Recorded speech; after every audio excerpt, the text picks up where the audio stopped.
Welcome back to Cursed Whispers. Tonight's story is inspired by real cases where entire families disappeared without warning. No signs of violence, no ransom, no bodies, just silence.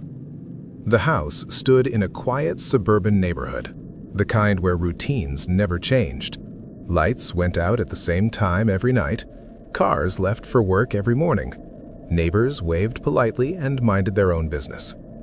The family had lived there for years. 2 parents, 2 children, a dog. Nothing remarkable, nothing alarming. The first sign something was wrong wasn't dramatic. It was absence. The lights stayed on overnight. The dog barked for hours. Newspapers piled up on the porch. By the 3rd day, a neighbor called the police assuming someone was sick or injured. When officers entered the house, everything looked normal. Dinner plates sat on the table with food half eaten. A pot rested on the stove. Shoes were neatly lined by the door. Wallets and purses were exactly where they were always kept. Phones were plugged in, still charging. Passports untouched. No bags packed. No notes left behind. The family hadn't planned to leave. Bedrooms were unmade, as if everyone had simply stood up and walked away. The children's backpacks hung by the door. Their bicycles were still chained outside. Even the dog was still there, weak, dehydrated, but alive.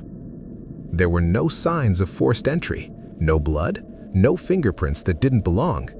It was as if the family vanished in the middle of an ordinary evening. Police initially classified the case as a voluntary disappearance. That theory collapsed quickly. Bank accounts were untouched, credit cards unused, phones inactive, social security numbers never accessed again, no travel records, no sightings. It was like they had been erased. Neighbors were interviewed one by one. Most reported nothing unusual. One neighbor hesitated.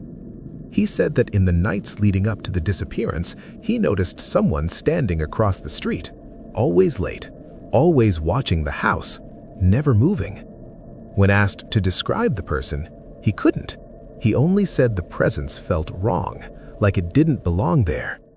Detectives dismissed it. As the investigation continued, a disturbing pattern emerged. Similar cases had occurred in other states. Different families, different homes, same outcome. Entire households gone without explanation. Every case had been quietly transferred to the same special investigative unit, not to solve them, to manage them. The house was eventually sold. New owners moved in. They reported an uneasy feeling at night, but nothing concrete. Life continued. The family was never found. Years later, a journalist requested access to the case file. At first, he was told the file had been misplaced, then that it had been archived. Finally, he was told it no longer existed. But something didn't make sense. While reviewing old property records, he noticed something strange. The house had changed owners 3 times since the disappearance. None of the new owners stayed longer than 6 months. Not because of noise, not because of fear, because investigators kept coming back, unannounced, always asking the same questions, always requesting the same rooms. One former owner later admitted something unsettling. He said that every time police returned, they weren't looking for evidence. They were checking if something had appeared. The journalist pushed further and discovered that the lead detective on the case had been reassigned weeks after the disappearance.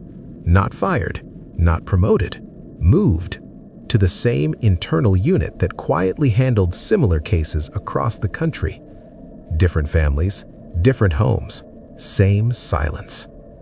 Before the journalist could publish his findings, his request was officially denied. The reason given was simple. The case was not classified as unsolved. It was classified as ongoing. And according to internal notes, it wasn't closed because the family might come back, but because someone was still watching the house.